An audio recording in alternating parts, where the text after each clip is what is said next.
সকালের খাবারই নির্ধারণ করে দিনের এনার্জি, তাই চলুন দেখে নিই সকালে কী কী হেলদি খাবার খাবেন। নাম্বার 1, ওটস বা চিড়া। ওটস বা চিড়া ফাইবারে ভরপুর, এটা হজম ভালো রাখে এবং অনেকক্ষণ পেট ভরা থাকে।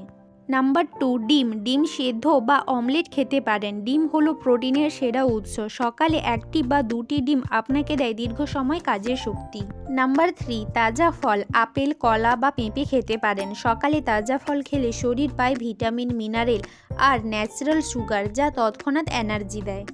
নাম্বার 4, দই।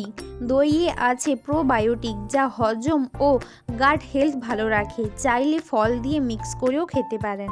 নাম্বার 5-এ আসছে বাদাম বা বীজ। কাঠবাদাম, আখরোট, চিয়া সিড। এক মুঠো বাদাম বা বীজ আপনাকে দেয় হেলদি ফ্যাট এবং প্রোটিন, যা সকালকে আরও হালকা ও স্বাস্থ্যকর করে। তো আজ থেকেই শুরু করুন এই হেলদি খাবারগুলো দিয়ে। সুস্থ থাকুন, এনার্জেটিক থাকুন। আর এইরকম ভিডিও পেতে আমাদের চ্যানেলটিকে অবশ্যই লাইক, কমেন্ট, শেয়ার করুন। আর পরবর্তী নেক্সট ভিডিও খুব তাড়াতাড়ি আসবে।